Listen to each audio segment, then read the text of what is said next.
বেশ ভালো আছি। অনেকদিন বাদে দেখা হলো স্কুলে সেই বন্ধুর সাথে, যার ভালো নাম মদনমোহন হলেও আমরা ডাকতাম মদনা বলে। মুখে হাসি লেগে থাকতো তার সর্বক্ষণ।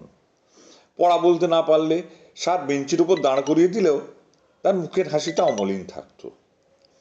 ভালোভাবে পড়াশোনা করতে বললেই হাসতে হাসতে বলতো, কি হবে বেশি পড়ে, যতই পাস করি না কেন বসতে হবে তো বাবার ওই স্টেশনারি দোকানে।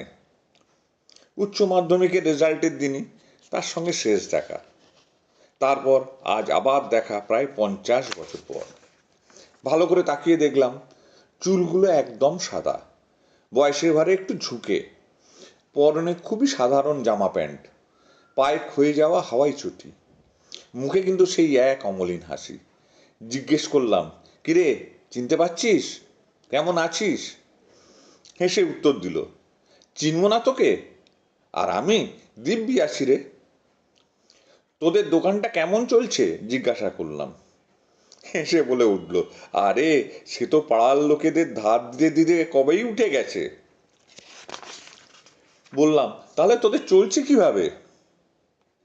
আরে আমি কি তোদের মতো জীবনটা গুছিয়ে নিয়েছি, আমাদের যে কিভাবে চলে তা নিজেই জানি না। এবার জিজ্ঞাসা করলাম, তোর বউ ছেলে মেয়ে? আরে বলিস না, পাড়ার যে মেয়েটা ছেলেবেলায় আমার দোকানে লজেন্স কিনতে আসতো, তার সঙ্গে কিভাবে যেন ভালোবাসা হয়ে গেল। আর কি, তারপরে বিয়ে। একটা মেয়ে আছে, সেও একটা ছেলের সঙ্গে প্রেম করে বিয়ে করে আমাকে রেহাই দিয়েছে। আর বউ শেষ দিকে একটু অভিমানী হয়ে পড়েছিল, সেও একদিন টপ করে আমাকে ছেড়ে ওপারে চলে গেল। এইভাবেই চলছে আর কি, বেশ আছি। এই বলেই হাসতে গেল সে আগের মতো।